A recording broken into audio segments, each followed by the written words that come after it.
You go to lunch with a friend. They aren't mean to you. They aren't yelling. But for an hour, they complain. They vent about their boss. They obsess over the news. They radiate a low-level frequency of cynicism and stress. You nod. You listen. You try to be supportive.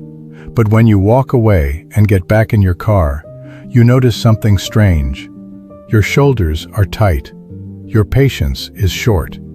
You feel suddenly exhausted and heavy. You think you were just listening, but biologically, you were infected. There is a mechanism in your brain called mirror neurons. These are the Wi-Fi receivers of the human mind. Their job is to allow you to empathize by copying the person in front of you. When you look at someone who is stressed, your brain doesn't just observe the stress. It lights up the exact same regions as if you were the one experiencing the crisis.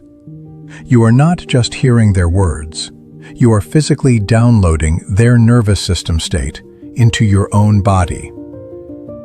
We understand the danger of secondhand smoke. We wouldn't let someone blow toxic smoke in our face for an hour. Yet we let people blow toxic emotions into our brains every single day.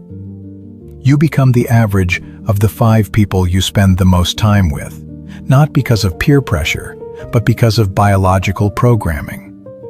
Today, we are going to look at your circle. We are going to put on the hazmat suit. We are going to learn how to protect your mirror neurons so you stop drowning in other people's storms.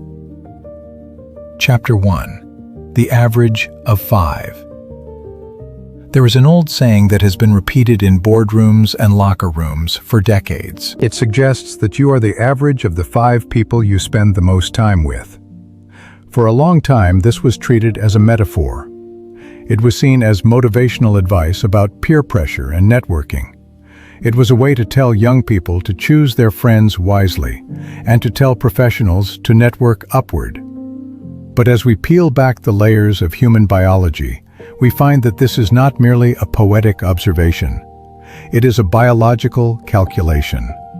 It is a strict rule of operation for the human brain. When you sit across from someone, your brain does not just observe them, it simulates them. This is the silent puppeteer we spoke of earlier, working in the background of every conversation. If the person across from you has a furrowed brow and a tight jaw, your brain activates the same muscular roadmap in your own face. You might not physically grimace, but the neural pathway is lit up. You are rehearsing their stress. You are trying on their emotional state to understand what they are feeling. Now multiply this interaction by hours. Multiply it by days and years. If your 5 closest associates are anxious, your baseline for anxiety shifts upward. It is not a conscious choice. You do not decide to become anxious. You simply absorb the data points around you, and your brain solves for the average. This is why the concept of the 5 people is so critical. It is not about social climbing. It is about neural hygiene. Think about the last time you walked into a room where the tension was so thick you could feel it on your skin. Perhaps it was a family argument that had just ended, or a high-stakes meeting where things were going wrong. You did not need anyone to tell you to be stressed. Your heart rate elevated before you even knew the context. That is the mirror system hijacking your autonomy. Your biology was synchronizing with the pack to ensure survival. In the past, this helped us run from predators we had not yet seen because we mimicked the fear of the person next to us. Today, it means we mimic the chronic stress of our coworkers and the cynicism of our friends. On the flip side, imagine a different room. Imagine a room filled with people who are calm and deliberate. People who move with a sense of purpose and speak with measured tones. When you enter that space, your breathing slows down. Your shoulders drop. You have been regulated by the environment. Your mirror neurons are now firing in patterns of stability and focus. You are borrowing their nervous system to calm your own. In the early 90s, researchers in Parma stumbled upon this mechanism while studying macaques. They saw that a neuron fired in a monkey's brain just by watching a human pick up a raisin. The monkey did not move, but its brain did. This shattered the wall between self and other. It proved that to see an action is to perform it mentally. We are constantly performing the actions of those around us in the theater of our own minds. This brings us to a terrifying and empowering realization about human potential. We often like to believe that we are islands. We prize our individuality and our unique decision-making skills. We think our habits are the result of our own private willpower.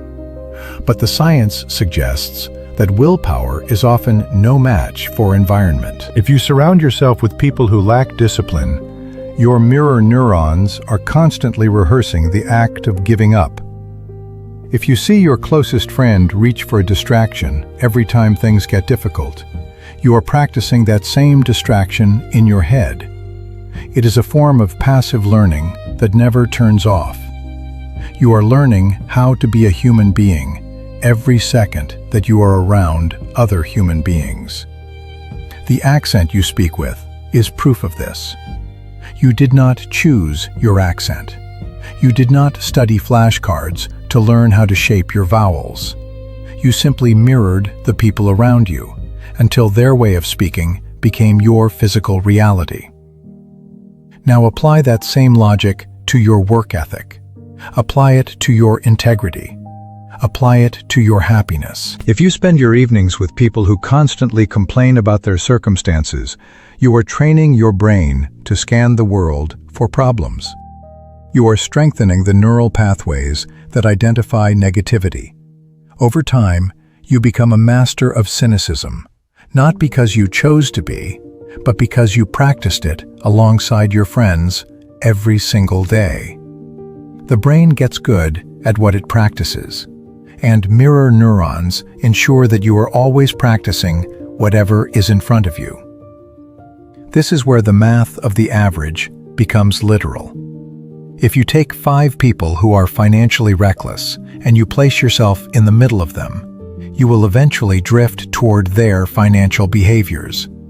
Not because they pressure you to spend money, but because their casual attitude toward debt becomes your normalized reality. You stop seeing the danger because their lack of reaction calms your own warning systems. You become blind to risks that would terrify an outsider because your social circle has desensitized you. Conversely, if you place yourself among 5 people who are relentlessly pursuing growth, you will find yourself moving faster than you thought possible. When you see someone push through fatigue or handle a crisis with grace, your brain records that template. It adds that capability to your own toolkit. You begin to believe that difficult things are possible because you have seen the motor plans for them executed right in front of your eyes. This is the hidden cost of passive social consumption. We are very careful about what we eat because we know that food becomes ourselves. We are careful about what we touch to avoid infection, but we are often incredibly careless about who we let into our minds. We spend hours with people who drain us or distract us, and we think it has no lasting effect. We think we can shake it off when we go home, but the neural firing patterns have already happened. The rehearsal has already taken place. You must look at your circle with the cold eye of a surgeon. This is not about judgment or superiority. It is about functionality. You have to ask yourself if the people you spend the most time with are engaging in behaviors you want to automate, because you will automate them. You will catch their moods like a cold. You will adopt their posture and their pacing. You will eventually start to use their vocabulary and think their thoughts. This does not mean you must cut off everyone who is struggling. Mirror neurons work both ways. You can be the source of calm. You can be the source of strength that others mirror. But you must be aware of the ratio. You must know if you are the one influencing the average, or if the average is dragging you down. If you are the most disciplined person in the room, you are the battery powering everyone else. That is a noble role, but it is an exhausting one. You need to find rooms where you are the one being charged. You need to find rooms where the average is higher than your current standing, so that your mirror neurons can pull you up. The implications of this extend beyond just friendship. It applies to the media you consume. In the digital age, the 5 people you spend the most time with might not even be real people. They might be voices in your headphones or faces on a screen. If you spend 3 hours a day listening to angry commentators or watching people engage in high-risk behavior, your brain is treating them as part of your tribe. You are simulating their anger and their risk. You are averaging yourself with strangers who do not know you exist. This mechanism is the foundation of culture itself. It is how traditions and skills were passed down for thousands of years before language was fully developed. The apprentice watched the master, and the mirror neurons transferred the skill. Today, you are the apprentice to whoever captures your attention. You are constantly in a state of training. The question is, what exactly are you training for? To take control of your life, you must curate your environment. You must recognize that your environment is not just the walls around you, but the nervous systems around you. You cannot fight biology. You cannot simply will yourself to be immune to the influence of others. That is like trying to command your heart to stop beating. It is an automatic process. The only control you have is over the inputs. If you want to be kinder, surround yourself with kindness. If you want to be ambitious, surround yourself with builders. If you want to be wise, surround yourself with those who listen more than they speak. Your brain is a relentless copying machine. It will copy whatever you put on the glass. So be very careful what you put on the glass. It is a sobering thought that we are so porous. We like to think we are solid and unchangeable, but we are fluid. We are constantly being reshaped by the company we keep. The boundary between you and the rest of the world is not as thick as you think. If you found this exploration of our shared biology valuable, I invite you to join this community. By clicking the subscribe button, you are choosing to add a source of analysis and reflection to your digital environment. Ensure that at least one of the voices you listen to is dedicated to understanding the reality of the human condition. Chapter 2. The Chameleon Effect. Imagine you are sitting in a quiet corner of a bustling coffee shop. You have a book open in front of you, but your attention has drifted. You are watching 2 people seated at a table across the room. They are deep in conversation. At first glance, nothing seems remarkable about their interaction. It looks like a standard social exchange. But look closer. Observe the choreography of their movements. The man leans forward and rests his chin on his right hand. A few seconds later, the woman leans forward and rests her chin on her right hand. The man takes a sip of his drink and sets the cup down with a soft clatter. Almost immediately, the woman reaches for her own cup. He crosses his legs. She crosses hers. He smiles and tilts his head to the left. She smiles and tilts her head to the left. You are witnessing a dance that neither of them knows they are performing. They believe they are simply exchanging ideas and sharing stories. They believe their physical actions are independent choices driven by their own comfort or thirst. they are wrong. They are locked in a biological synchronization known as the chameleon effect. This phenomenon is not a poetic metaphor. It is a documented psychological mechanism that dictates much of your daily existence. It is the unintentional mirroring of postures and facial expressions and mannerisms of the people you interact with. You act like a chameleon, changing its colors to blend into the environment. However, you are not blending into a forest or a desert. You are blending into the personality and physicality of the person sitting across from you. The term was coined in 1999 by researchers Tanya Chartrand and John Barge. They were fascinated by the human tendency to mimic others automatically. To prove this was happening below the threshold of conscious awareness, they set up an experiment. They brought participants into a room to work on a task with another person. This other person was actually a Confederate working for the researchers. In one scenario, the Confederate rubbed their face occasionally. In another scenario, they shook their foot. The results were undeniable. The participants who were paired with the face rubber began to touch their own faces significantly more often. The participants paired with the foot shaker began to shake their own feet. They did this without realizing it. When asked later, none of the participants noticed that they were copying the person next to them. It was automatic. It was seamless. It was uncontrollable.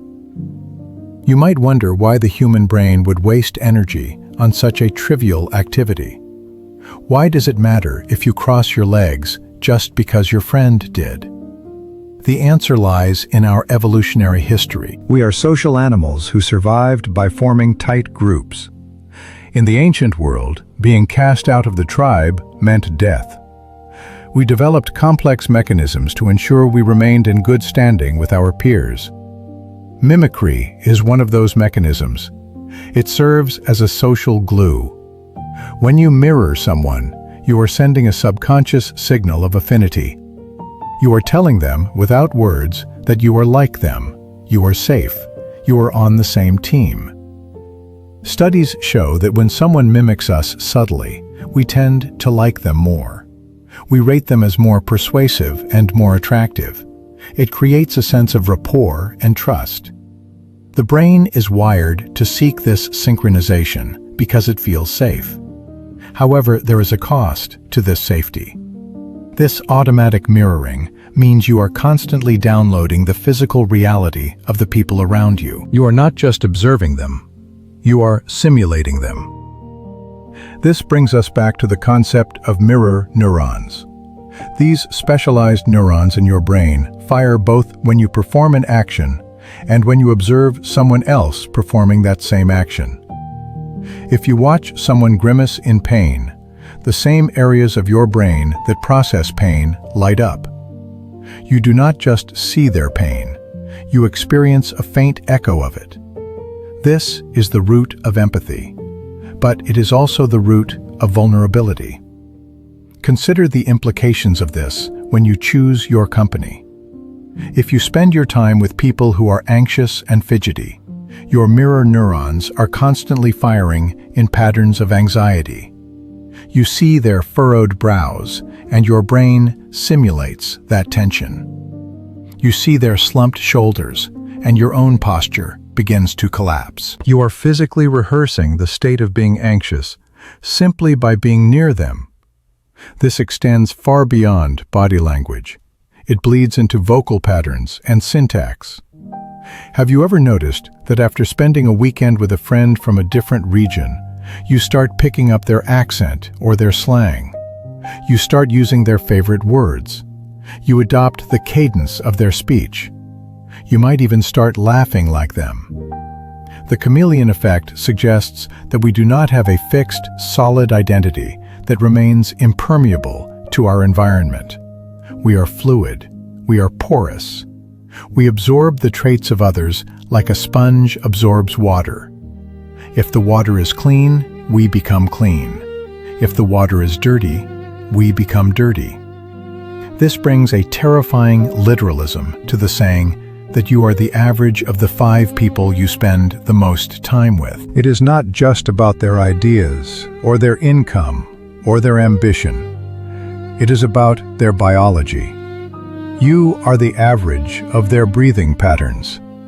You are the average of their stress levels. You are the average of their facial expressions. There is a concept in psychology known as the facial feedback hypothesis. It suggests that your facial expressions can influence your emotional experience. If you force yourself to smile, you actually start to feel happier. If you frown, you start to feel sadder. Now combine this with the chameleon effect. You are sitting with a friend who is constantly complaining. They are frowning. They are tense. Their voice is low and aggressive. Your mirror neurons kick in. You unconsciously copy their frown. You match their tension. You lower your voice. Because you have adopted their physical state, the facial feedback loop activates. You start to feel the anger and the sadness that they are feeling. Their mood has effectively infected you. This is emotional contagion. It spreads like a virus. One negative person in a meeting can drag down the energy of the entire room, not through magic, but through this mechanical process of observation and mimicry. You catch their bad mood just as you would catch a cold. But let us look at the other side of the coin. This mechanism is also the secret weapon of high performers. This is why athletes train with people who are better than them. It is not just for the competition. It is because watching a superior athlete moves the observer's brain into a state of rehearsal. By watching someone with perfect form, your mirror neurons are firing in a pattern of perfection. You are learning the rhythm of excellence before you even step onto the field. Think about the people you admire. Think about the people who radiate calm and confidence. When you are around them, you stand taller. You breathe deeper. You speak with more clarity. You are mirroring their stability. You are borrowing their nervous system to regulate your own. This is why the company you keep is the single most important variable in your personal development. You can read every book on success. You can listen to every lecture on confidence. You can memorize every strategy for productivity. But if you then walk into a room full of lethargic, cynical, and disorganized people, your biology will betray you. Your mirror neurons will betray you. The chameleon effect will take over, and you will slowly regress to the mean of the group. You must understand that willpower is a limited resource. Trying to maintain high standards in a low-standard environment creates cognitive dissonance. It requires immense energy to resist the pull of mimicry. It is like trying to swim upstream while wearing a weighted vest. Eventually, you get tired. Eventually, you stop fighting. Eventually, you just float along with the current. The people around you are the current. They determine the direction you drift when you stop paddling. If you surround yourself with people who are disciplined, the current moves you toward discipline. If you surround yourself with people who are kind, the current moves you toward kindness. You do not have to force it. It happens naturally through the silent conversation of your nervous systems. We often like to think of ourselves as independent agents. We like to believe that our character is forged in isolation. We tell ourselves that we are the captains of our souls. While we do have the power of choice, the science suggests that our autonomy is far more fragile than we admit. We are social creatures designed to synchronize. We are designed to blend in. The danger lies in blending in with the wrong background. If a chameleon sits on a bright red leaf, it turns red. If it sits on brown dirt, it turns brown. It does not judge the surface. It simply adapts. You are the same. Your brain does not judge the quality of the behavior it mimics. It simply copies what is right in front of it. So look at your friends. Look at your colleagues. Look at the people you share your meals with. Look at how they sit. Look at how they walk. Listen to the tone of their voices. Observe the set of their jaws and the light in their eyes. Are they the reflection you want to see in the mirror? Because whether you like it or not, that is exactly what they are becoming. They are the template you are unconsciously using to build your own future self. You are drafting the blueprint of your personality every single day based on the models standing next to you. The chameleon effect is always active. The mirror neurons are always firing.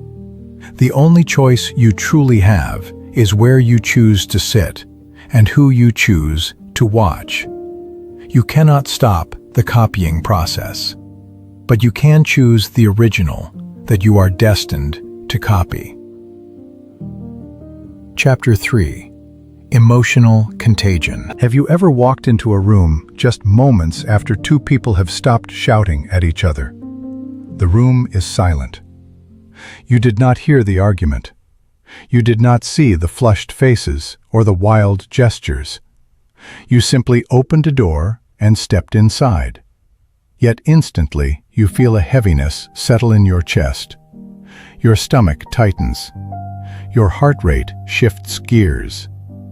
You might describe the atmosphere as thick or tense, but what you are experiencing is not a metaphor.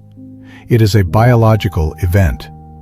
You are physically registering the residual distress of the people around you. This is the phenomenon of emotional contagion. It is the next layer of the mirror neuron system, and it is perhaps the most profound. We have already explored how you mimic the posture and physical movements of those you spend time with. That is the chameleon effect. It is visible and observable. But emotional contagion is invisible.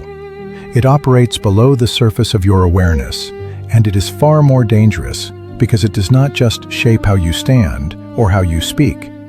It shapes how you feel. It dictates your internal chemical reality.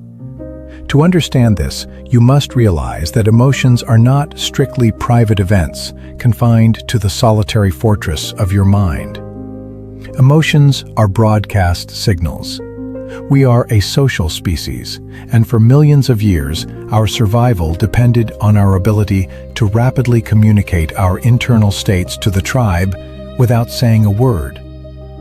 If one member of the group felt fear because they spotted a predator in the tall grass, it was inefficient to wait for them to verbally articulate that danger. By the time they explained the situation, it would be too late. Instead, nature devised a faster system. The fear on their face had to instantly trigger fear in the observer. This is where the mirror neurons in your brain perform their most impressive feat. When you look at someone who is suffering from grief or someone who is radiating joy, your brain does not merely classify that emotion as data. It does not simply tell you that the person is sad or happy. It recreates that state within you. You utilize the same neural pathways to recognize the emotion as you would to experience it yourself. Consider the mechanics of a smile. When you see a friend smiling, your mirror neurons fire to simulate the muscular action of that smile on your own face. Often, this results in a micro-expression where your facial muscles twitch in sympathy, even if you do not break into a full grin. But the process does not stop at the muscles. There is a theory known as the facial feedback hypothesis, which suggests that the physical act of forming a facial expression sends signals back to the brain to trigger the corresponding feeling. By mimicking the face of the person in front of you, your brain adopts their mood. You are quite literally catching their feelings. This transmission happens in milliseconds. It happens through the tone of a voice. It happens through the dilation of pupils. It happens through the rhythm of breathing. You are constantly syncing your biological rhythms with the people you are close to. If you sit across from someone who is breathing rapidly and shallowly due to anxiety, your own breathing will often shift to match theirs. As your breath creates a sympathetic rhythm, your nervous system begins to release cortisol. You start to feel stressed. You have no reason to be stressed. You have no deadlines and no immediate threats. But because you are in the presence of someone in a state of high alert, your body prepares for a fight. This is the hidden cost of the company you keep. We often talk about toxic people in terms of their actions or their words. We talk about how they might manipulate us or insult us. But we rarely discuss the physiological tax of simply being near them. If you spend your days with people who are chronically cynical, angry, or anxious, you are not just listening to their complaints. You are running a simulation of their anger and anxiety within your own body for hours a day. Think of it as secondhand smoke for the brain. You would not sit in a small, unventilated room with a chain smoker and expect your lungs to remain pink and healthy. You understand that the air you breathe becomes part of you. You must apply that same logic to the emotional atmosphere of your social circle. The emotional exhaust of the 5 people closest to you is the air you breathe. If your best friend is perpetually seeing themselves as a victim, your mirror neurons will practice the neural patterns of victimhood. You will rehearse the feeling of helplessness every time they speak. Over time, this rehearsal becomes a habit.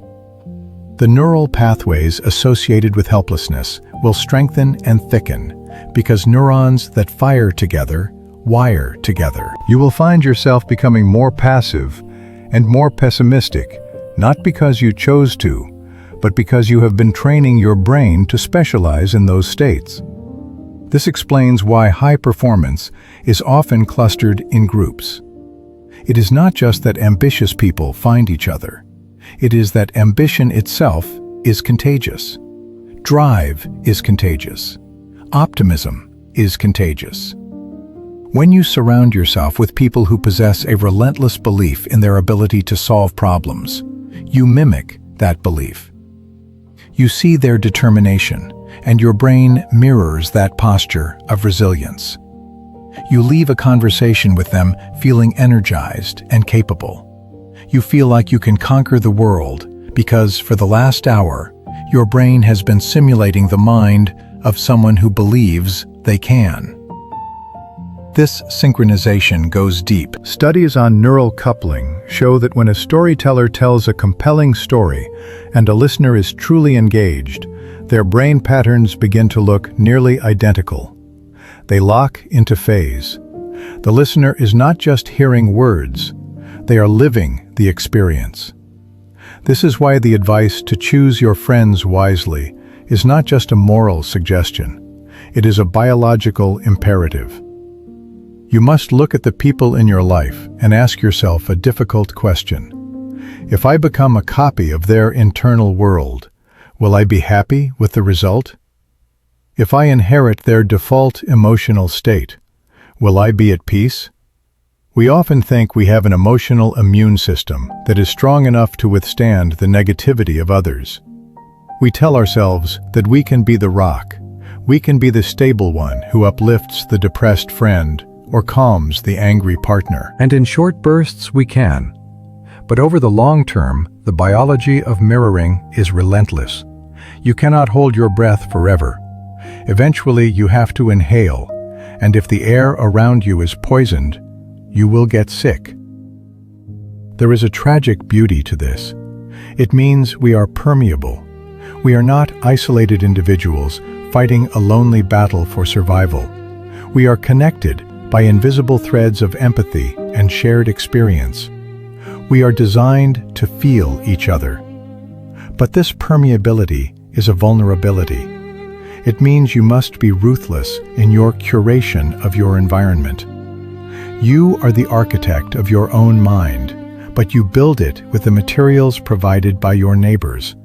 If they provide you with bricks of fear and mortar of resentment, you will build a prison. If they provide you with materials of curiosity and courage, you will build a palace. The choice of who you let into your inner circle is the choice of what raw materials you are giving your brain to work with. Do not underestimate the power of a sigh heard across the table. Do not underestimate the impact of a furrowed brow or a clenched jaw. These are data points that your brain devours. When you surround yourself with the 5 people we discussed earlier, you are submitting yourself to a continuous stream of emotional data. You are agreeing to let their moods regulate your own. This is why you feel drained after coffee with that one specific acquaintance. This is why you feel buzzing with ideas after lunch with a mentor. You are experiencing the transfer of energy in its most literal and physical sense. The electrical and chemical signals of one nervous system are inciting a response in another. So look at your 5 people again. Look at their faces. Look at how they handle a spilled drink or a traffic jam or a piece of bad news. Do they crumble? Do they lash out? Do they laugh? Because whatever they do, you are learning to do. You are not just observing their lives, you are physically rehearsing them. And as we move forward into the final understanding of this concept, you will see that this rehearsal does not just change your mood for the day, it changes the trajectory of your entire life. The silent puppeteer is not just pulling your strings, it is rewriting your script. Chapter 4. The Hardware of Imitation. We have spent some time discussing the invisible threads that connect you to the people around you. We have looked at how emotions leap from one person to another like a virus, and how we unconsciously mimic the posture and gestures of our peers. For decades, psychologists viewed these phenomena as behavioral quirks or social instincts. They were treated as software running in the mind. But in the early 1990s, a discovery was made that changed everything. It proved that this is not just software, it is hardware. The tendency to become the people we spend time with is wired into the very architecture of the human brain. To understand the machinery behind this, we must look at a laboratory in Parma, Italy. A team of neurophysiologists led by Giacomo Rizzolatti was conducting a study on macaque monkeys. They were specifically interested in the premotor cortex, which is the part of the brain responsible for planning and executing movements. To monitor this, they had implanted thin electrodes into the monkeys' brains. These electrodes allowed the scientists to hear the electrical activity of individual neurons. When a neuron fired, it produced a distinct crackling sound over the monitor, similar to the static of a radio. The experiment was straightforward. The researchers would give the monkey a peanut or a piece of fruit, and when the monkey reached out to grab the object, the neurons would fire. Crackle, crackle, crackle. The sound confirmed that the motor cortex was doing its job. It was sending the command to the hand to move, grasp, and retrieve. But one day, something unexpected happened. It was a moment of serendipity that often precedes major scientific breakthroughs. A monkey was sitting quietly in the chair waiting for the next task. It was not moving. Its hands were resting in its lap. One of the researchers standing near the monkey reached out to pick up a peanut from a bowl. As the researcher grabbed the peanut, the monitor connected to the monkey's brain erupted with sound. The neurons fired. The researchers were baffled. The monkey had not moved. It had not touched the peanut. It had strictly observed the human performing the action. Yet the exact same neurons that fired when the monkey grabbed a peanut itself had just fired while watching someone else do it. At first, they thought it was a mistake. Perhaps there was a technical glitch, or the monkey had made a microscopic movement they had missed. They tested it again. The researcher reached for an object. The monkey's brain lit up.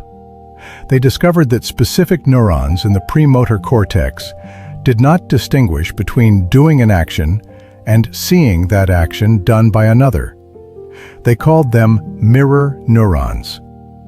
This discovery shattered the long-held belief that our brains are isolated units. Before this, we assumed that perception and action were separate processes. We thought that when you watch someone else, you are merely a spectator. You see them, you process the visual information, and you understand it intellectually. But mirror neurons proved that you are never just a spectator. When you watch someone perform an action, your brain simulates that action in real time. If you watch someone lift a heavy box, your brain activates the motor programs for lifting a heavy box. It does not send the final signal to your muscles to contract, but the rehearsal happens upstairs. You are internally mimicking the effort, the strain, and the technique. To your brain, the line between you and the other person is surprisingly thin. This is the hardware of imitation. It is a biological Wi-Fi system that constantly downloads the operating system of the people around you. In the context of the macaque monkey, this serves a basic evolutionary function. It helps with learning and understanding intention. If a monkey sees another monkey reaching for a branch, it understands the goal because it feels the action in its own mind. However, in humans, this system is far more complex and far more consequential.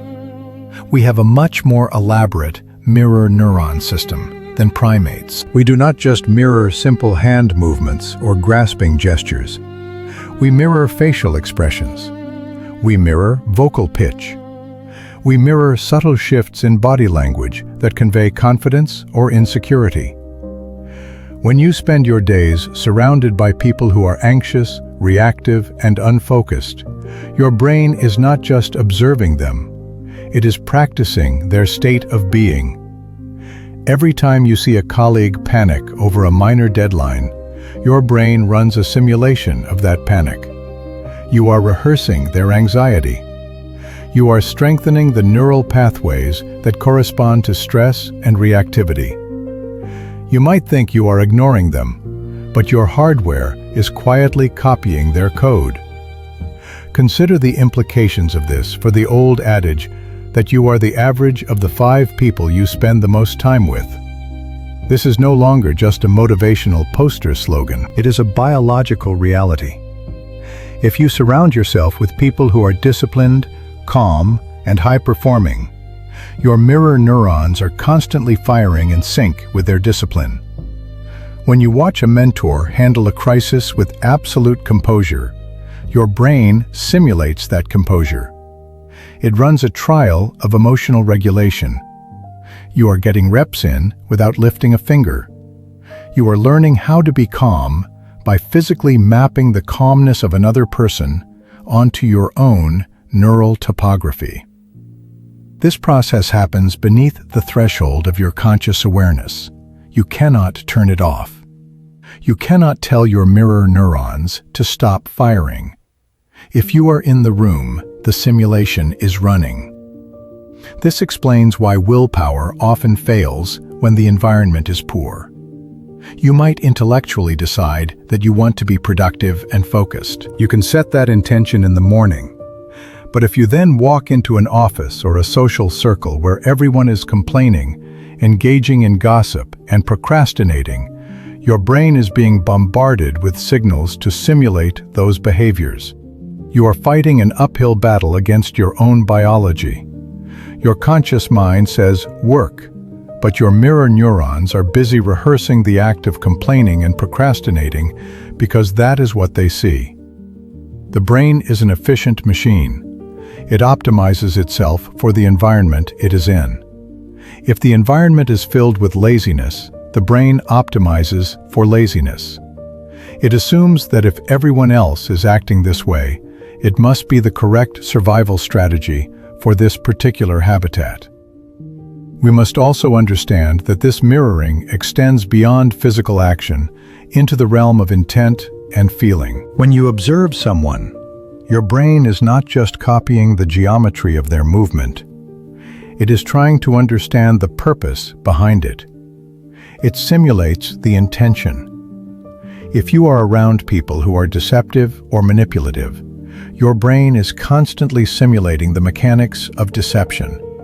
It is trying to predict their moves, which requires you to model their mindset. Over time, this shapes your own worldview.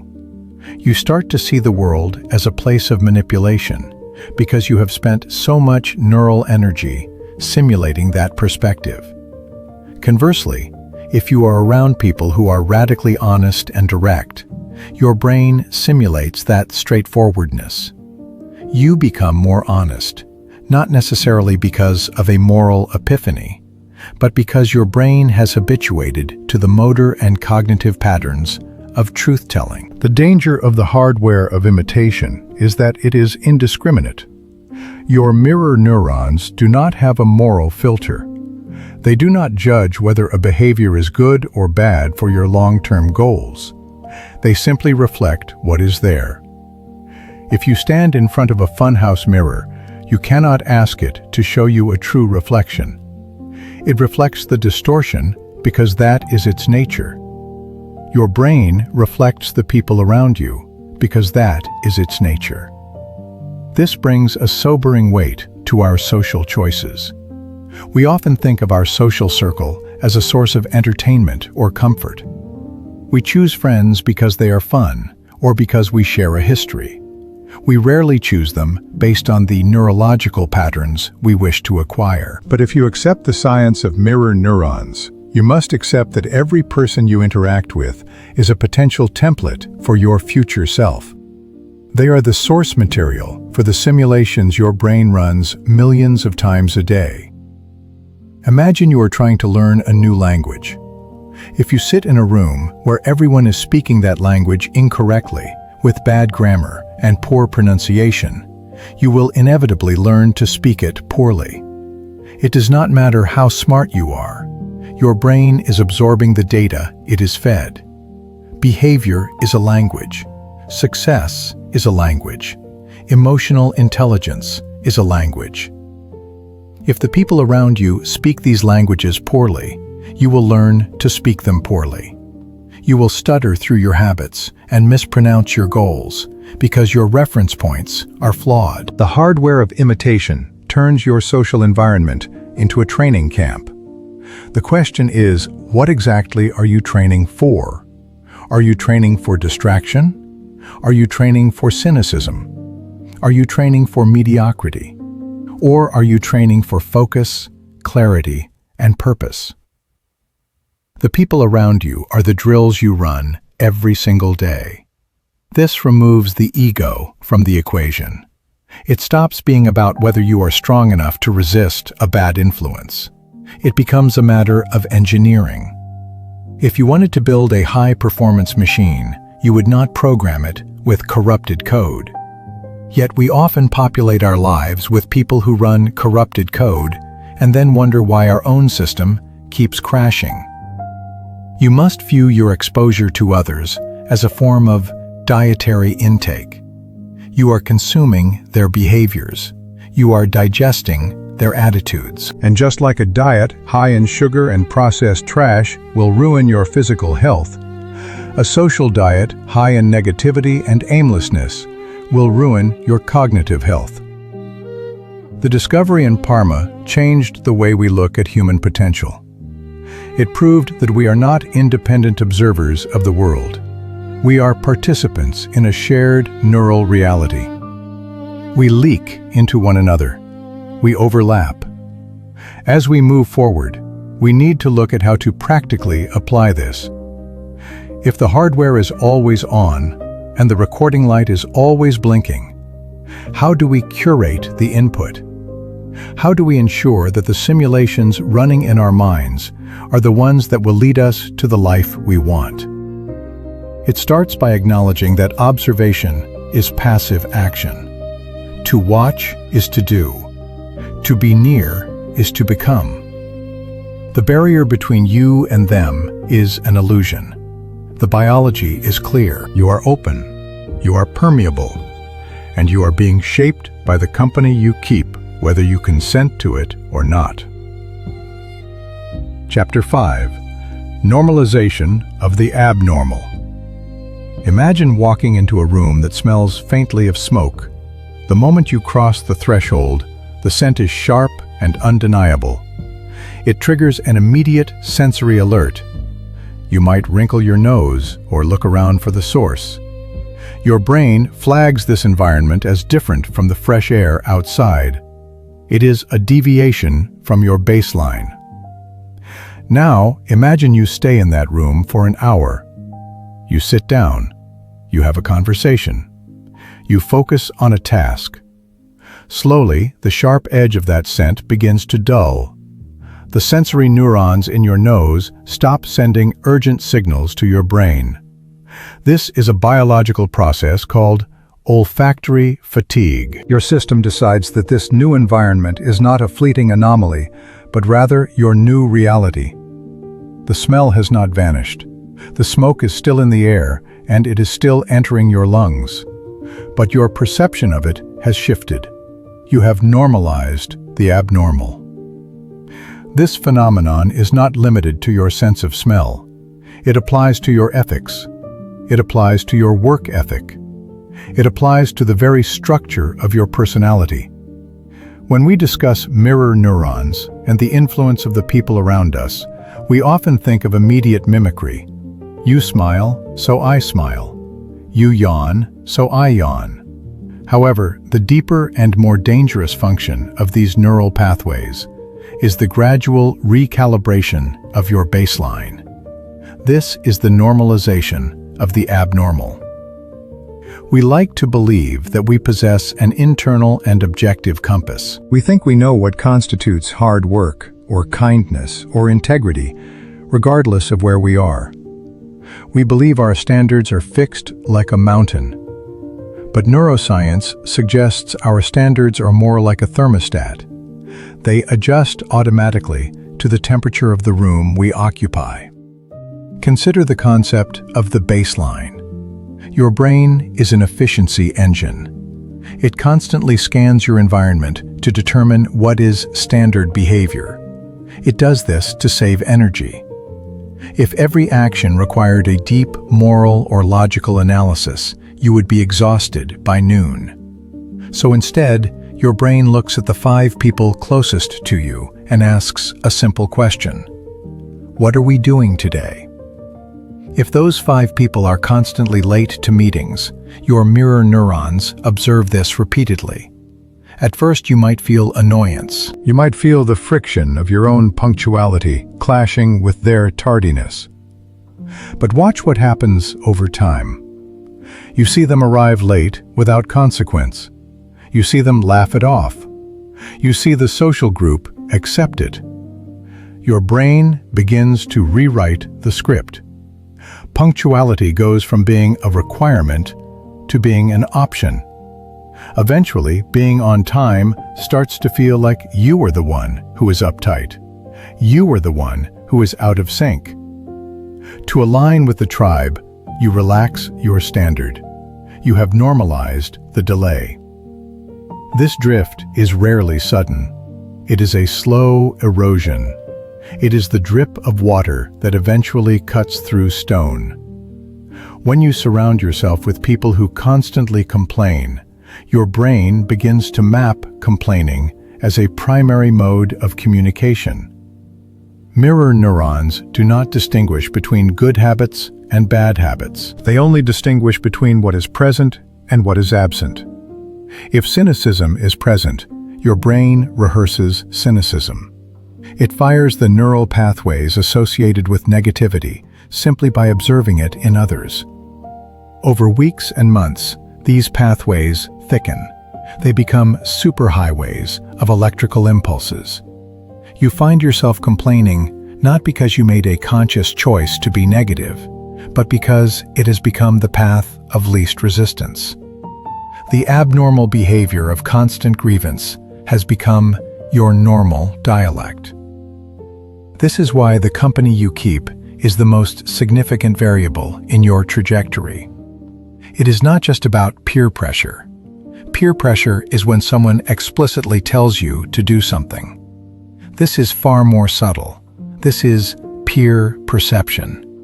It is the silent shifting of the window of acceptability. Think about dietary habits. If you sit at a table where everyone eats processed food and speaks about exercise with disdain, your biological drive to fit in overrides your logic. If you order a salad, you are not just making a food choice. You are challenging the group norm. You are signaling that you are different. The brain perceives this difference as social danger. To feel safe, you conform. But the tragedy is that after enough repetitions, you stop feeling like you are conforming. You simply start believing that a sedentary lifestyle is just how life is. The extraordinary lethargy of the group becomes your ordinary state of existence. We must look at the mechanics of desensitization. The first time you hear a shocking piece of gossip, it feels electric and perhaps a bit wrong. You feel a twinge of guilt. But if your inner circle trades secrets like currency every single day, that twinge fades. The shock wears off. Your mirror neurons simulate the excitement of the gossiper and the shared bonding of the group. The behavior is reinforced by dopamine. Soon, you are not just listening, you are contributing. You have crossed the line without realizing the line was even there. This hardware of imitation was designed for survival in small tribes. In the ancient world, if the tribe started running, it was beneficial for you to run without asking why. If the tribe avoided a certain food, it was safer for you to avoid it too. Normalization was a survival mechanism. It ensured cohesion. It kept the group tight and predictable.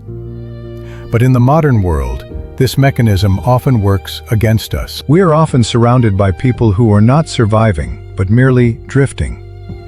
If you are surrounded by people who live beyond their means, who carry debt as a status symbol, and who value material goods over financial security, your survival mechanism will betray you.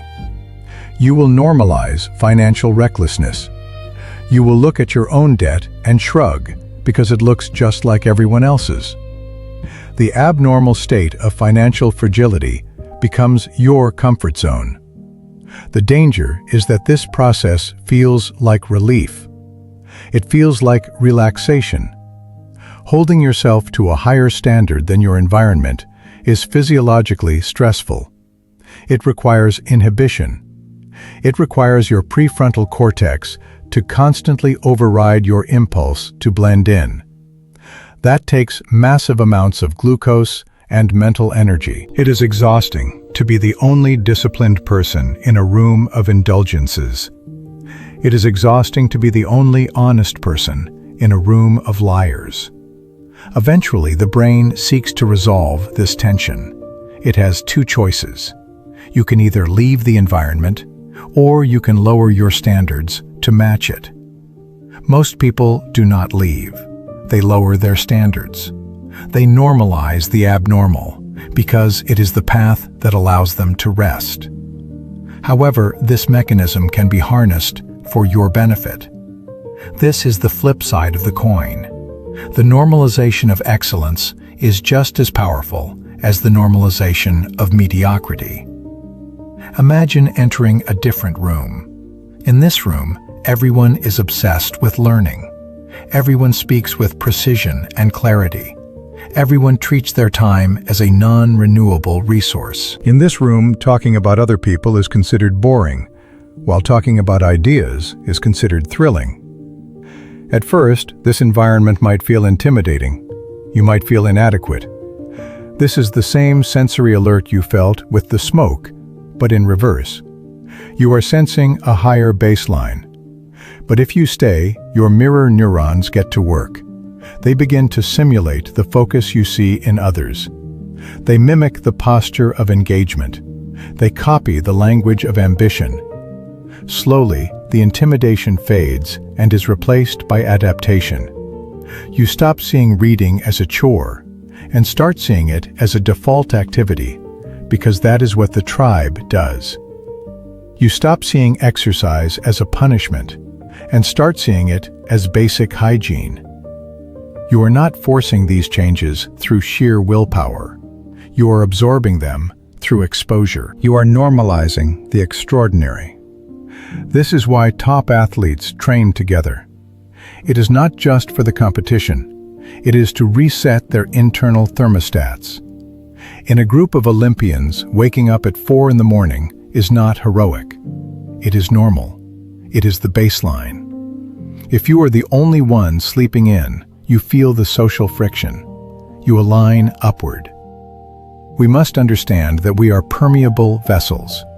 We are not sealed off from the world. We are constantly exchanging data with the people around us through the open channels of our neurology. Every interaction is a data upload. If you look at your life and you see habits that you cannot seem to break, look at the people around you. Are they enacting those same habits? If you are struggling to be positive, are you swimming in a sea of negativity? You might be trying to heal in the very environment that is making you sick. You are trying to smell the fresh air while sitting in the smoke-filled room. You cannot outthink your mirror neurons. You cannot intellectualize your way out of social contagion. The hardware is too strong. The only way to change the output is to change the input. You must curate your environment with the ruthlessness of a museum curator. You must decide what behaviors you want to normalize. Do you want to normalize kindness? Then you must stand next to the kind. Do you want to normalize courage? Then you must walk with the brave.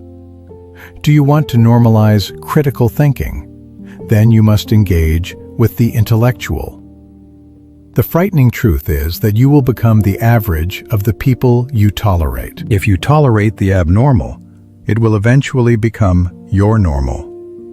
If you accept the unacceptable, it will eventually become your standard. This is not a judgment on others. It is a calculated decision for your own preservation. You are the architect of your own experience, but your building materials are the behaviors of those around you. Choose your materials wisely. The silent puppeteer is always pulling the strings. It is always trying to bring you into equilibrium with your surroundings. The question you must ask yourself is where that point of equilibrium lies. Is it above you, pulling you up to heights you could not reach alone? Or is it below you, dragging you down into a comfort that will ultimately act as a cage? The normalization of the abnormal is the invisible enemy of potential. It is the quiet surrender of the self to the crowd. Wake up to the baseline you have accepted. Check the thermostat of your life. If the temperature is set too low, it is not enough to just fan yourself and complain about the heat. You have to walk out of the room. Chapter 6. The Digital Entourage. For most of human history, the definition of a peer group was determined by geography. You were the average of the people in your village, because those were the only people you could see. Your mirror neurons had a limited menu. They fed upon the mannerisms of your family and the skills of your neighbors and the temperament of the local elders. If you lived in a quiet hamlet, your internal rhythm likely mirrored that stillness.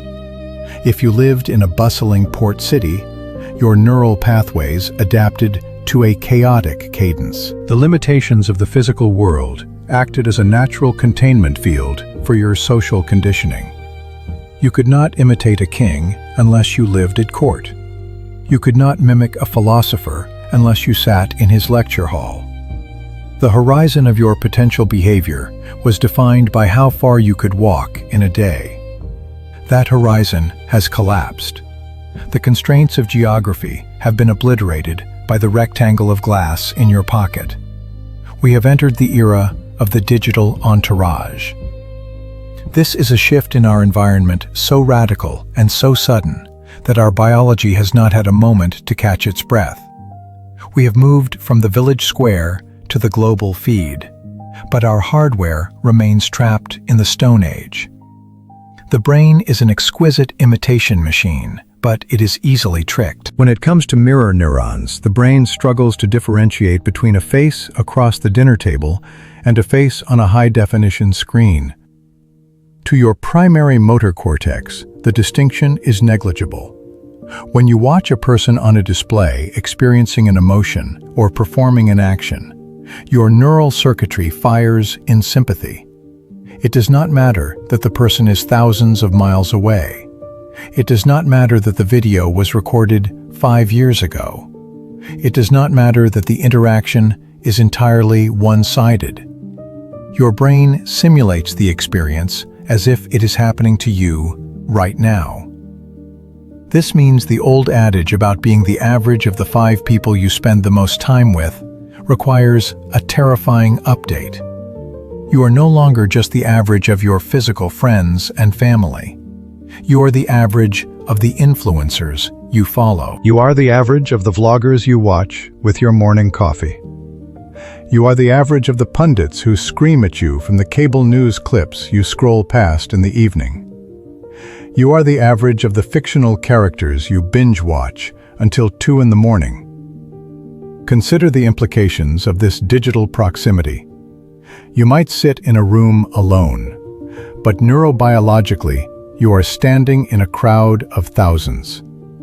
If you spend 3 hours a day scrolling through short-form videos of people who are frantic and loud and desperate for attention, your mirror neurons are engaged in a marathon of high-intensity mimicry. You are physically still, but your brain is practicing chaos. You are rehearsing anxiety. You are micro-imitating the facial expressions of outrage and shock and hyperstimulation. This is the silent transfer of the digital age. We often wonder why we feel anxious or agitated, even when our physical lives are safe and comfortable. The answer lies in the digital entourage we have assembled. If you follow accounts that constantly showcase conflict, your brain is constantly firing its threat detection circuitry. You begin to adopt the posture of a person under siege. If you follow accounts that showcase impossible standards of beauty and wealth, your brain mirrors the feeling of lack. You are not just observing these lives. You are effectively hallucinating that you are part of them, and in comparison, your own reality feels dull and insufficient. The people you watch on a screen become your primary social reference point. This is why vocabulary spreads so quickly across the internet. You start using words you never heard in your actual neighborhood because you have heard them 1,000 times in your digital village. You adopt the cadence of your favorite podcaster. You start to gesture like the tech CEO you admire. The intonation of your voice shifts to match the people you allow into your ears every day. We are chameleons, painting ourselves with colors we saw on a display. The danger lies in the curation. In the physical world, your peers are generally regular people with regular emotions. They have bad days. They are boring. They are quiet. This natural variance allows your mirror neurons to rest. It grounds you in a realistic baseline of human behavior. But the digital entourage is not realistic. It is a performance. The people you follow online are presenting a curated hyper-reality. They are funnier and smarter and richer and angrier than any human being actually is. When you spend your time with this digital entourage, you are trying to mirror a performance that does not exist. You are measuring your internal state against an external illusion. Your mirror neurons are trying to copy the confidence of a person who did 20 takes to get the video right. You are trying to copy the tranquility of a lifestyle guru who is actually stressed out of their mind about their engagement metrics. It is a game of impossible imitation. The hardware of your brain is trying to sync up with a software projection. This constant attempt to synchronize with artificial behaviors leads to a profound sense of exhaustion. We call it burnout or fatigue, but often it is simply the result of chronic neural overstimulation. We are forcing our empathy systems to process the emotions of strangers we will never meet. We are carrying the cognitive load of 1,000 different dramas that have nothing to do with our actual survival. We are emotionally investing in the manufactured conflicts of people who view us only as a data point. The algorithm does not care about your mental health. It is designed to maximize engagement, and engagement is often driven by intensity. The algorithm learns that you stare longer when the person on the screen is angry or crying or behaving erratically. So it serves you more of that content. It surrounds you with a digital entourage of unstable personalities. Slowly and imperceptibly, you begin to normalize this instability. You start to think that extreme polarization is the default state of humanity. You start to believe that screaming is the normal way to win an argument. You start to feel that if you are not outraged, you are not paying attention. This is the colonization of the self. Your personality is a composite of the influences you absorb. If 90% of your social input comes from a device, you are effectively outsourcing your personality development to a machine learning code. You are letting an algorithm choose your friends. You are letting a corporation decide who sits at your neural dinner table. We must recognize the physical weight of this digital consumption. We tend to dismiss our online habits as a way to kill time or a way to relax. We tell ourselves it is just entertainment. But to the mirror neuron system, there is no such thing as just entertainment. There is only input and output. There is only observation and imitation. Every second you spend watching someone is a second you spend becoming a little bit more like them. This requires a new discipline.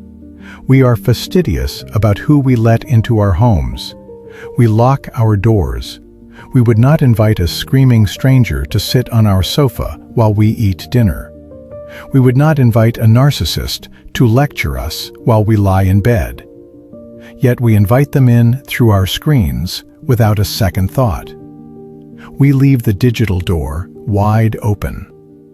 To protect your mind, you must curate your digital entourage with the same ruthlessness you would apply to your physical circle. You must look at the accounts you follow and ask a simple question. Is this a person I want to be like? If I started acting like this person, would my life improve? If the answer is no, then you must sever the connection. You must unfollow. You must mute. You must block. You have to manually override the algorithm. You have to consciously choose inputs that are calm and rational and constructive. You have to find digital peers who exhibit the traits you actually want to possess. You need to find the builders and the thinkers and the teachers who operate with integrity. When you fill your feed with these people, your mirror neurons will begin to work in your favor. You will start to copy their focus. You will start to mimic their patience. You will adopt their resilience. The screen is not going away.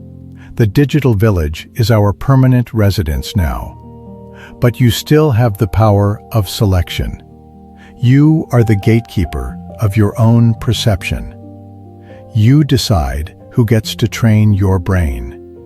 You decide who pulls the strings of your empathy. You are the average of the signals you accept. If you want to change who you are, you must change what you watch. The hardware of imitation is always running. It is up to you to decide what it copies. Chapter 7. The Friction of Change. You have arrived at a pivotal moment in your understanding of human behavior. You now grasp the mechanics of the silent puppeteer. You understand that your brain is a relentless copying machine. You accept that you are the average of the 5 people you spend the most time with. You see the chameleon effect in your daily life, and you recognize the contagion of emotions. The hardware of imitation is undeniable, and the normalization of the abnormal is a terrifying reality. You have even acknowledged the digital entourage that programs you through a screen.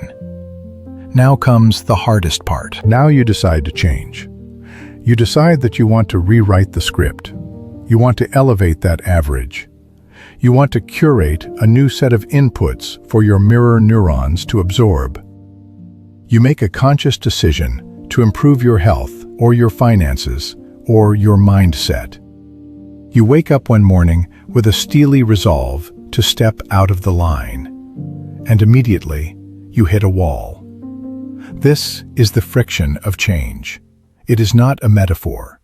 It is a physical and neurological resistance that feels as thick as walking through water. We often speak of change as a matter of willpower. We think that if we just want it enough, we can simply overwrite years of conditioning. But we forget the physics of the situation. We forget that for every action, there is an equal and opposite reaction. When you begin to change your behavior, you are not just altering your own life.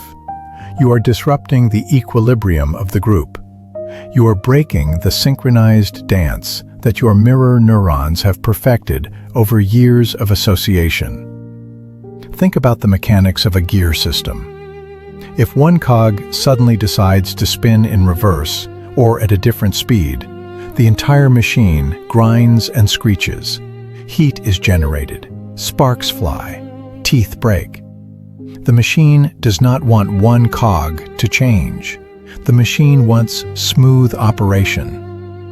Your social circle is that machine. When you change, you stop mirroring them. This creates a dissonance in their brains. Remember that mirror neurons are designed for connection and empathy. They fire when we see someone doing what we are doing or feeling what we are feeling. It creates a sense of safety and belonging. It says we are the same. We are a tribe. We are safe.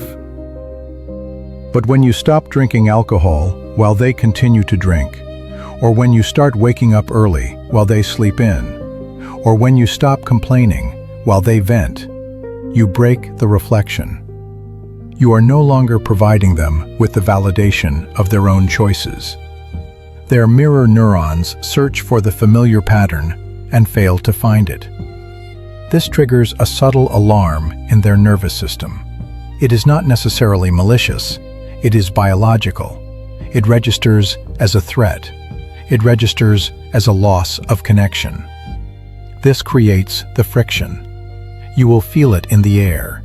You will see it in the micro-expressions on their faces. It is the pause in conversation when you decline the dessert. It is the defensive joke they make about your new ambition. It is the sudden lack of invitations to events you used to attend religiously. They are not bad people. They are simply reacting to the disruption of the average. We previously discussed that you are the average of the 5 people around you. But averages are mathematical anchors. If you are part of a group of 5 and you suddenly try to raise your value to a 10, the math no longer works. The group average is pulled up, and that requires energy from everyone else. Or, more likely, the group exerts a downward force to pull you back to the median. It is far easier for the group to drag you back down than it is for them to rise to your new level. This is why the friction of change is so intense. You are fighting gravity. You are fighting the cumulative weight of the habits and expectations of everyone around you. But the friction is not just external. It is internal. Your own brain is complicit in this resistance. Your neural pathways are deep grooves worn into the landscape of your mind by years of repetition. These pathways were formed by mirroring your environment. Every time you laughed at a cynical joke, or participated in gossip, or ate processed food because everyone else was doing it, you deepened that groove. When you try to step out of that groove, your brain rebels. It consumes massive amounts of glucose to forge a new path. It feels exhausting. It feels wrong. This is a crucial point to understand. Doing the right thing for your future often feels wrong in the present. It feels wrong because it feels lonely. For the majority of human history, isolation meant death. If you were out of sync with the tribe, you were at risk of being left behind. Your mirror neurons are hardwired to keep you in sync, to keep you safe. When you voluntarily step out of sync, your ancient hardware screams that you're in danger. You feel a profound sense of unease. You question your sanity. You wonder if you are being arrogant or difficult. You start to rationalize going back to the old ways just to stop the friction. You tell yourself that one night off won't hurt. You tell yourself that you can fit in and still improve. But you cannot. You cannot mirror a behavior you are trying to escape. This is the tragedy of growth. To move forward, you must often leave things behind. Sometimes you must leave people behind. This is not a call to be callous. It is a call to be realistic about the biology of influence. If you are surrounded by people who model the behaviors you wish to avoid, you are swimming upstream against a torrent of mirror neuron activation. Every second you spend with them, your brain is expending energy to suppress the urge to copy them. This is why willpower fails. Willpower is a finite resource. Mirroring is an infinite subconscious current. Eventually, your willpower runs out, and the current sweeps you back into the average. The friction you feel is the heat of your identity separating from the group identity. Consider the crab bucket analogy. If you put a single crab in a bucket, it can easily climb out. But if you put a dozen crabs in a bucket, not one of them will escape. As soon as one crab reaches the rim, the others grab it and pull it back down. They do not pull it down because they want to stay in the bucket. They pull it down because the climber disrupts the stability of the pile. In your life, the crabs are the skeptical comments from friends. They are the passive-aggressive remarks from family members who feel judged by your self-improvement. They are the co-workers who try to sabotage your productivity because it makes them look bad. They are reacting to the friction. They feel the heat of your change, and they want to cool it down. They want to return to the comfortable room temperature of mediocrity, where everyone mirrors everyone else, and no one has to question their own choices. If you are not prepared for this friction, you will burn out. You will think that something is wrong with you. You will think that change shouldn't be this hard. But change is violence against the old self. It is the destruction of old patterns. It is the severing of old neural connections. It is supposed to be hard. The friction is the price of admission to a new life. You must learn to reinterpret the feeling of this friction. When you feel the resistance from your peers, do not take it as a sign to stop. Take it as a sign that you are moving. Aerodynamic drag only exists when an object is in motion. If you feel no friction, it means you are standing still. If everyone around you is perfectly comfortable with your behavior, It means you have not changed enough. You have to be willing to endure the period of silence. There is a gap between the old circle and the new circle. When you let go of the old average, you do not immediately land in a new one. You enter a void. You enter a period of solitude where you are no longer mirroring the old group, but you have not yet found the new group to mirror. This is the valley of the friction of change. Most people retreat from this valley. The silence is too loud. The lack of validation is too painful. They run back to the noise of the old group because negative validation feels better than no validation at all. But you must stay in the valley. You must hold your ground until your new behaviors harden into character. You must endure the friction until you break through the atmosphere of your old life. Once you escape the gravitational pull of that first group, the friction subsides. You find a new rhythm. You begin to attract new people. You find a new five to surround yourself with. Suddenly, the mirror neurons work in your favor again. You look around and see people who are working harder than you, and thinking bigger than you, and living better than you. You begin to copy them. Your brain finds new patterns to sync with. The current begins to flow in the direction you want to go. But you will never reach that new current if you cannot withstand the friction of leaving the old one. You must understand that your biology is conservative. It wants to conserve energy. It wants to conserve safety. It wants to conserve the status quo. By choosing to change, you are declaring war on your own biology and the biology of those around you. It requires a hardness of spirit. It requires you to look at the people you care about and realize that their comfort is not worth your potential. You are the average of the 5 people you spend the most time with. If you want to change the average, you have to change the equation. The friction is inevitable. The heat is necessary. The resistance is the proof. Do not fear the friction. It is simply the feeling of the chains snapping. Chapter 8. The Audit. We have arrived at the precipice of action.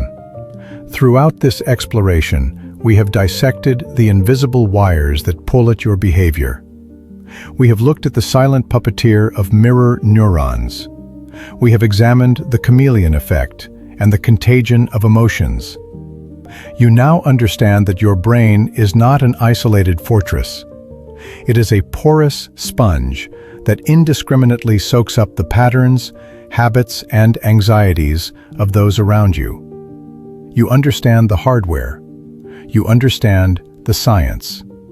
Now you must face the inevitable conclusion. If you cannot stop your brain from mimicking your environment, you have only one viable strategy left. You must ruthlessly curate the environment itself. This brings us to the most difficult and necessary step of all: the audit. Most people live their social lives by accident. They fall into friendships based on proximity. They bond with people because they happened to share a dormitory, an office cubicle, or a childhood neighborhood. They maintain relationships out of nostalgia or obligation, dragging the past into the present without ever stopping to ask a critical question. Is this person aiding my survival and growth, or are they a biological anchor? The audit is not a malicious act. It is not about judging the moral worth of another human being. It is a functional assessment of neurological impact. You must look at your social circle with the cold detachment of a surgeon looking at a patient. You are looking for the source of infection. You are looking for the causes of stagnation.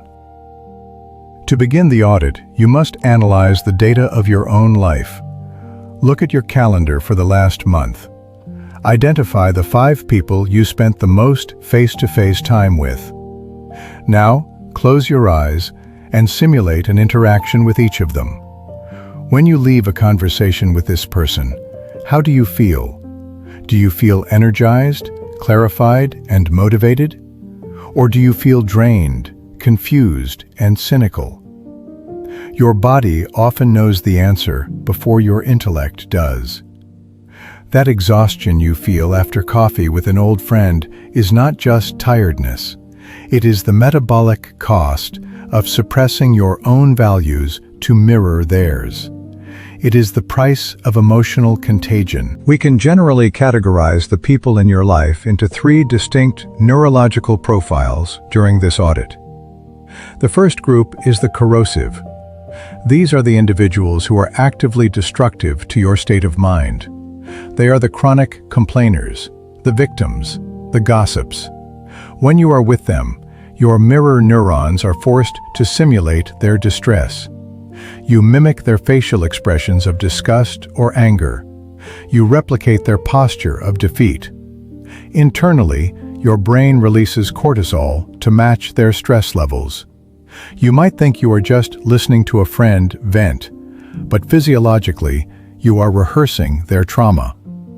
If you spend an hour with a corrosive, you walk away with a residue of their chemistry in your blood. You cannot build a life of focus and achievement if your baseline state is being constantly reset to anxiety and grievance.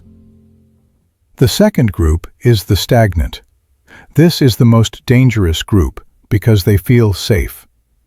These are often good people. They are kind, they are loyal, but they have no ambition. They are content with mediocrity. They have surrendered to a comfort zone that is slowly shrinking. The danger here is subtle. Your mirror neurons will not pick up distress from them. Instead, they will pick up complacency. When you share an idea for a new venture or a self-improvement goal, they will not attack it. They will simply meet it with a shrug. They will mirror a lack of urgency. Your brain, seeking rapport, will dial down its own intensity.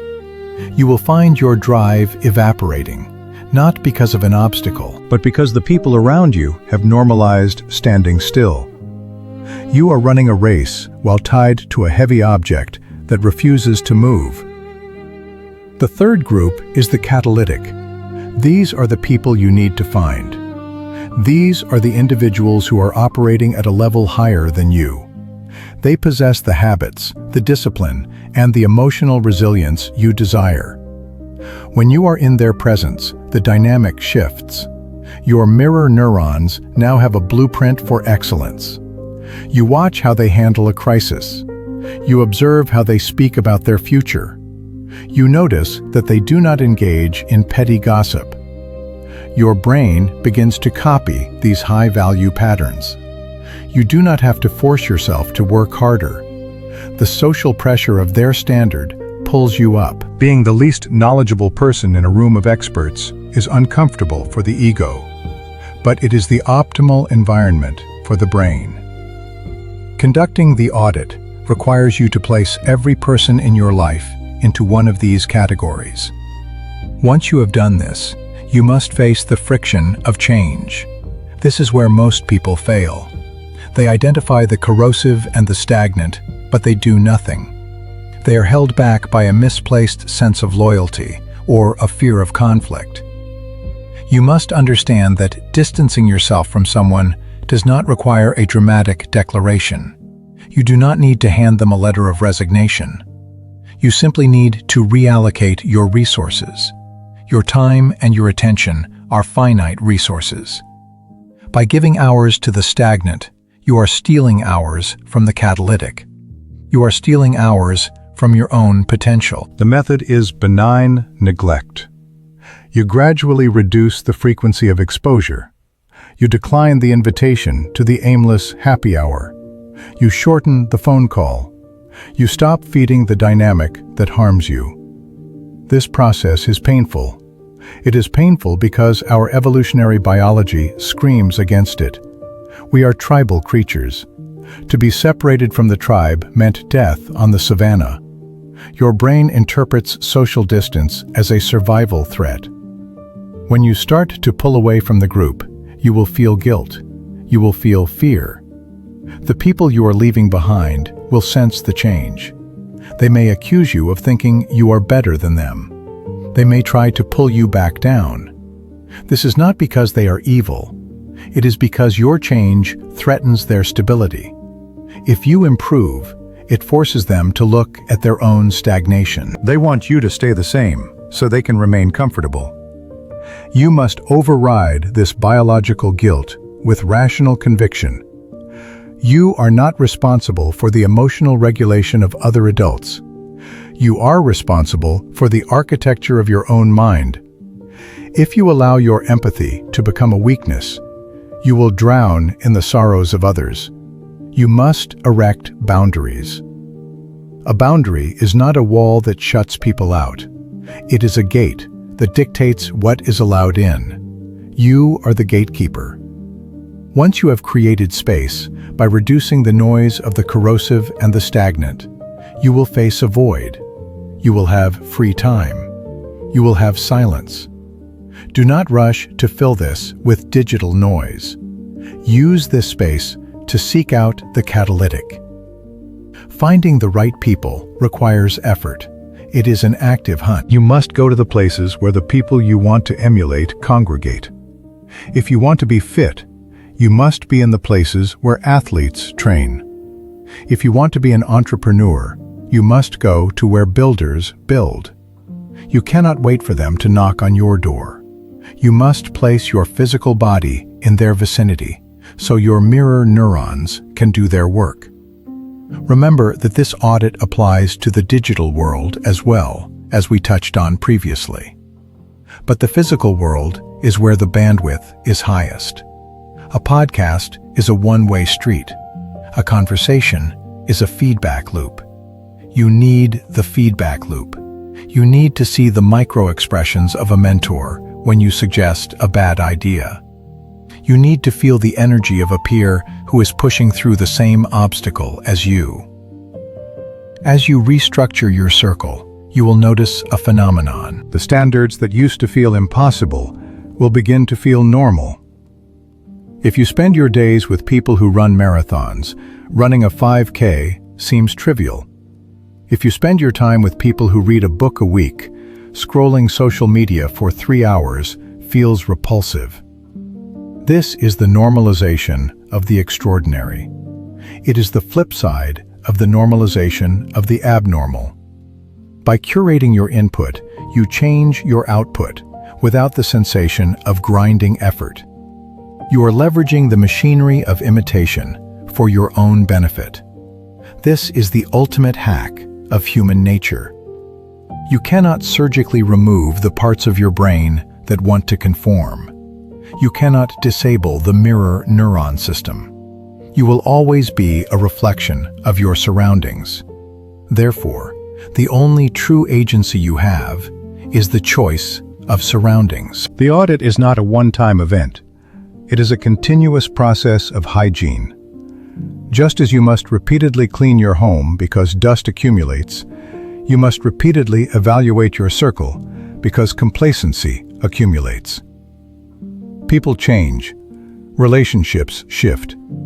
A person who was once a catalyst may become a drain. A dynamic that was once healthy may become toxic. You must remain vigilant.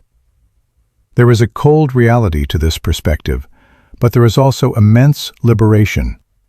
You are not a victim of your personality. You are not a victim of your past. You are a biological machine that responds to input. If you do not like the output, if you do not like your habits, your moods, your financial situation, or your health, change the input. Change the voices in your ear.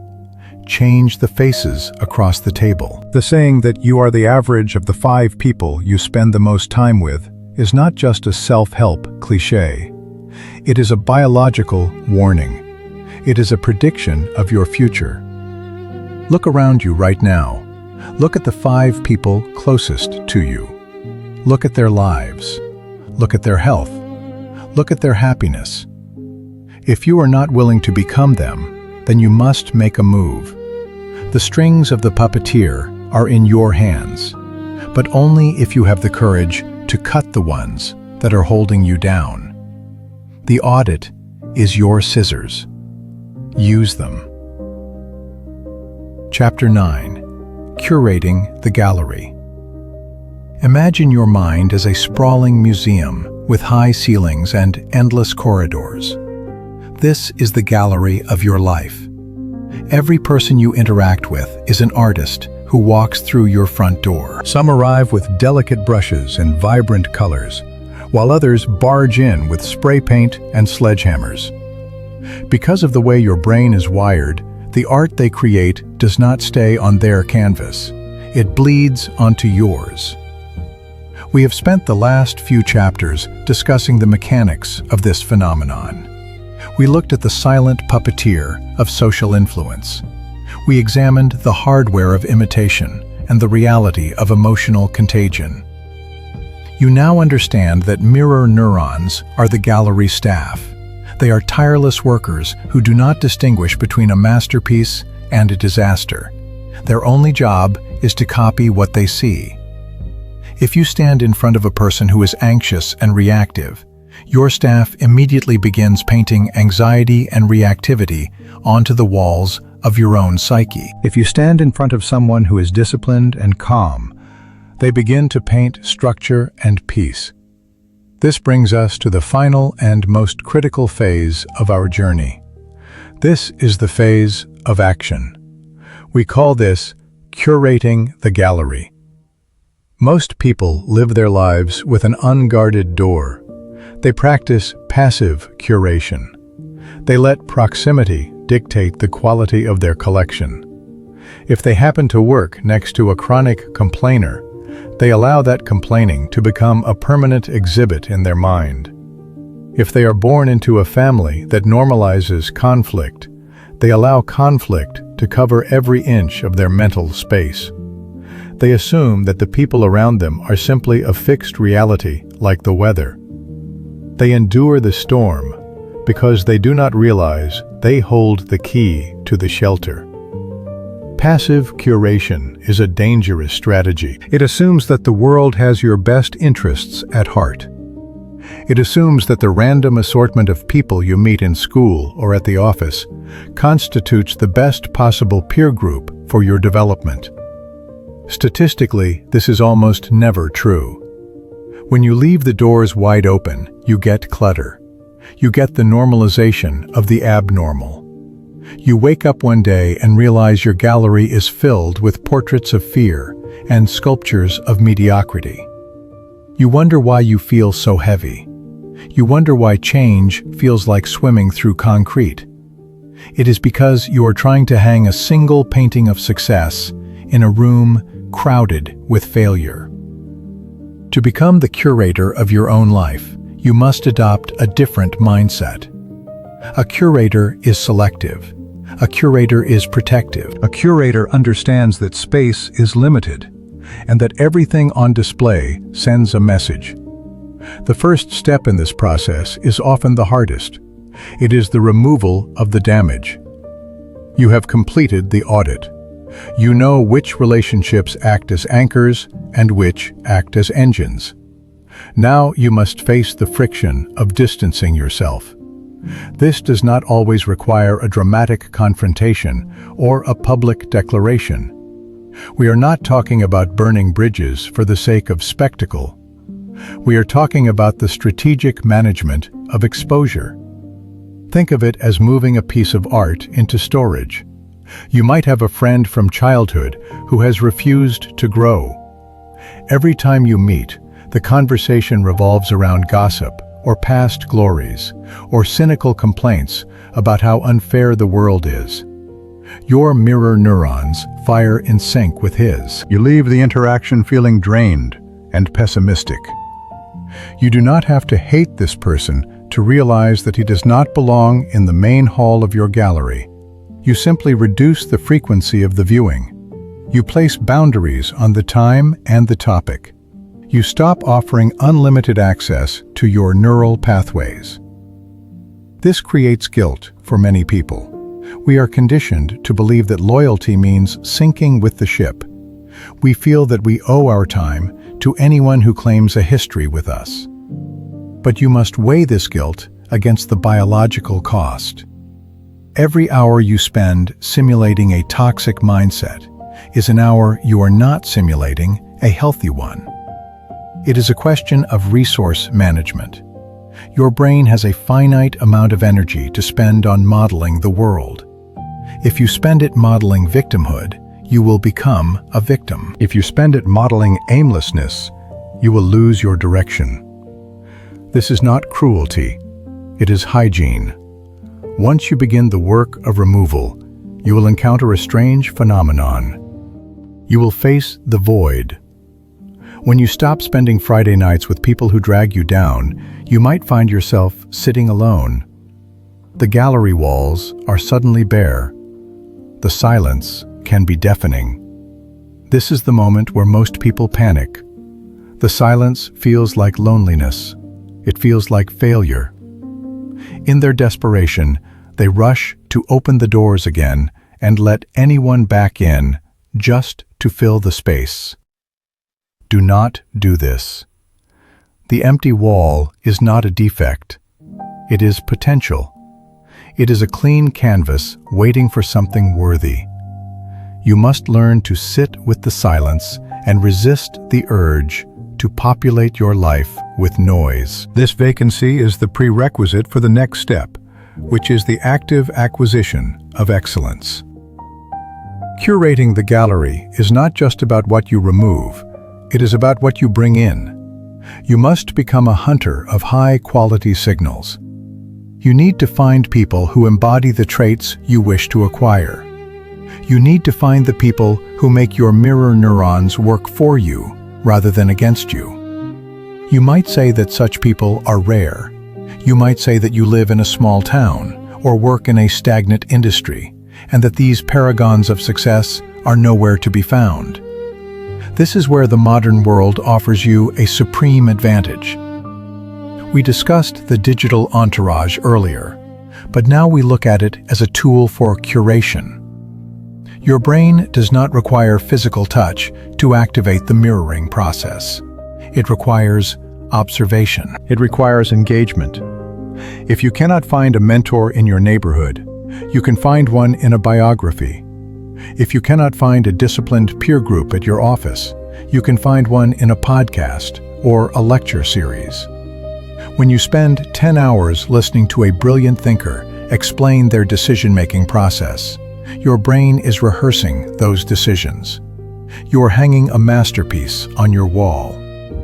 If you read the works of a Stoic philosopher every morning, you are inviting that philosopher into your gallery. You are spending time with them. You are allowing their patterns of thought to overlay your own. Over time, the voice of the author becomes a part of your internal dialogue. The neural pathways they carved out in their own lives begin to etch themselves into yours. This is how you curate a gallery of giants, even if you are physically alone. However, there is no substitute for live interaction when you can find it. You must be willing to enter new rooms. You must place yourself in environments where you are the novice. If you are the smartest and most disciplined person in the room, you are in the wrong room. Your mirror neurons have nothing to reach for. You need to be surrounded by people who expose your deficiencies simply by being who they are. This is uncomfortable.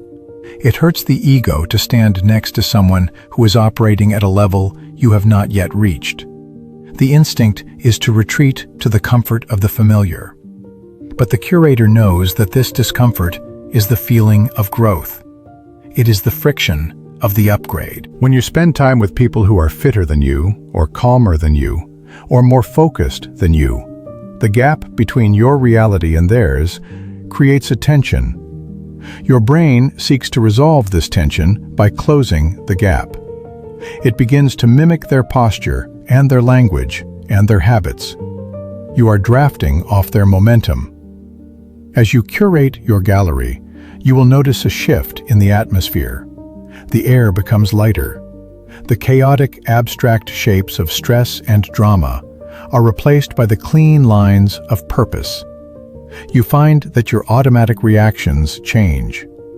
Where you used to react with anger, you now react with curiosity, because that is what you have been observing. Where you used to give up, you now persist, because you have surrounded yourself with people who do not know how to quit. The average of the 5 people you spend the most time with is not a static number. It is a moving target. As you raise the quality of your gallery, you raise your own average. And as you raise your own average, you become a better exhibit in the galleries of others. This is the positive side of contagion. By curating your own life, you become a source of strength for everyone around you.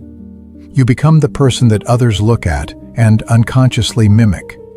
You become the signal in the noise. This process never truly ends. A museum is never finished. There is always a need to reassess and to rotate the collection. New stages of life require new influences. The mentors who helped you navigate your 20s may not be the ones who can guide you through your 40s. The strategies that worked for survival may not work for expansion. You must remain vigilant. You must stand at the door of your mind with a velvet rope and a discerning eye. You have the knowledge now. You understand the biology. You see the invisible strings that connect you to the people around you. You know that you are not an island. You are a permeable vessel, constantly exchanging data with your environment. The only question that remains is a practical one. Who do you want to be?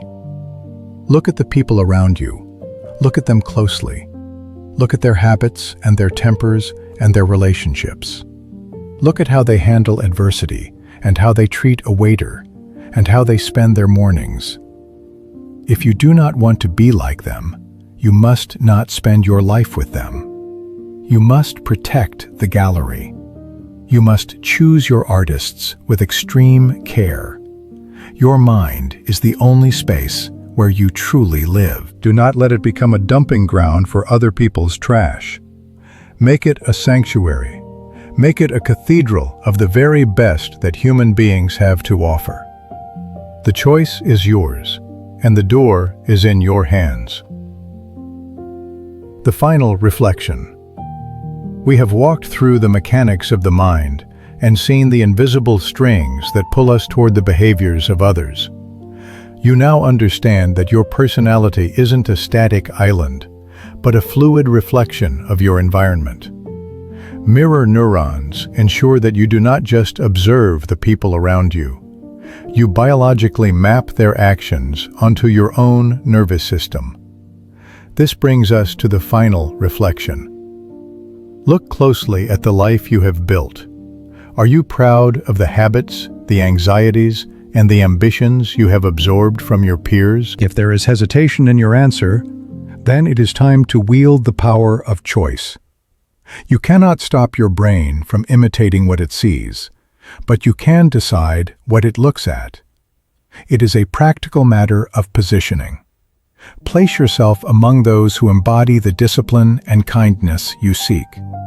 Over time, the friction of change will fade, and you will naturally drift toward that new standard. You are the curator of this gallery. Choose your company with intention, because in the end, you will become exactly what you behold.